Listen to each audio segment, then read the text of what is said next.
Born and raised here in Fairbanks. My mother's from Caltech and my father's from Boycott. They are both located along the Yukon River.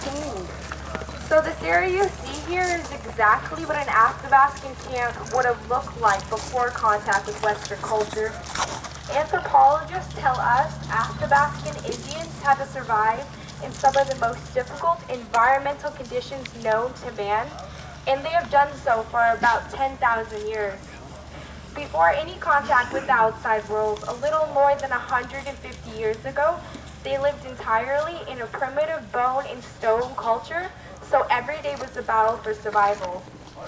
The early Athabascans were hunter-gatherers and had to follow herds of game in order to survive.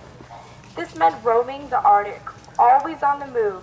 Caribou and moose were the primary animals they hunted. The reindeer you see here are domestic relatives to caribou. Caribou travel in herds and often along the same migratory paths from one year to the next. Athabascans will place snares and fences along these paths in order to slow the herd down and funnel to an area where the individual caribou could be more easily killed. The Athabascans are also able to gain advantage over the large game by using snowshoes. Snowshoes allowed a group of Athabascan men to outmaneuver any solitary moose or caribou in deep snow conditions. These snowshoes were made from 2 pieces of bent birch, tied together with rawhide, and a strip of moose hide for the binding. These large animals provided the Athabascans with nearly everything they needed to survive. The meat, bones, and even the liquids were used, so nothing was wasted. The caribou hide was especially valuable to the Athabascans because of its warmth. Each caribou hair is hollow, which traps air inside, making it very lightweight and exceptionally warm.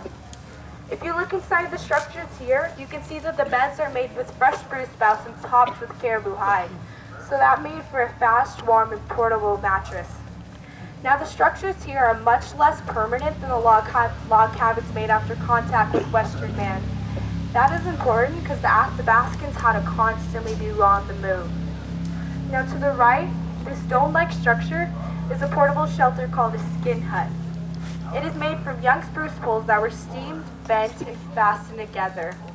Caribou hide would be stretched around the dome for protection, and when they were ready to move on, they would take the hides with them because they were much too valuable to leave behind. So here we have the world's first mobile home. To the far right is a more temporary shelter called the double lean-to. The lean-to is fast and easy to put up, and Athabascan men often used it when they were hunting. Spruce bark or bark would be placed over the pole frame to help shed the falling rain. I've been talking a lot about the spruce tree, but the birch tree was equally important to the Athabascan people. We don't have any growing in this area, but we do have an example of one here. They are tall with white papery bark and green leaves. In addition to the wood, there are 2 other features that were important to the Athabascan people. First is a fungus called punk, P-U-N-K.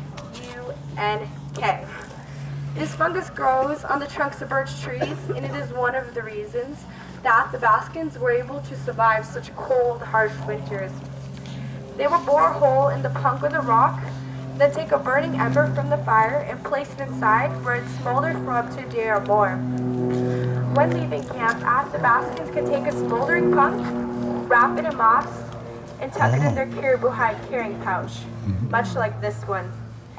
When they arrived at the next campsite, they could remove the punk and use it to quickly establish a new fire. In the summer, punk makes a black smoke that is a natural mosquito repellent. Nice. The bark of the birch tree was also important to the Athabascan people. It is pliable and water resistant, and it could be used to make canoes like this one.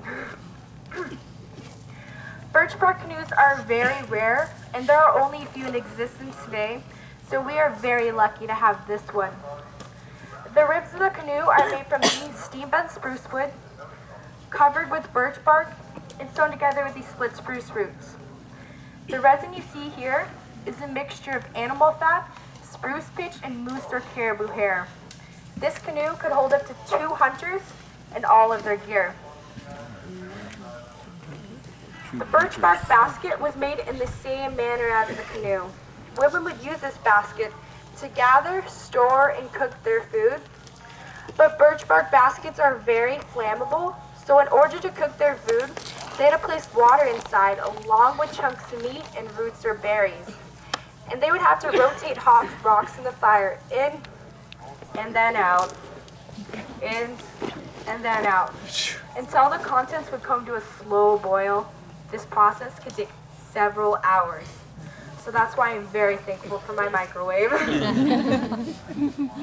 The last piece I will be sharing with you today is the birch bark baby basket. Aww. Mama would line the bottom up with moss or rabbit fur, and then strap baby in with these moose hide straps and go about her day.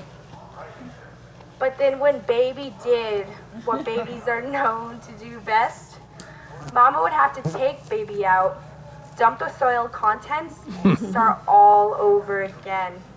So here we have the first biodegradable, earth-friendly, disposable diaper. Now that I've shared with you how the Athabascans lived before contact with Western culture, at your next stop, Levi will be sharing with you how the Athabascans tanned hides, hunted moose, and you'll be seeing some beautiful handmade garments. So if you could please follow Levi right down this path right here.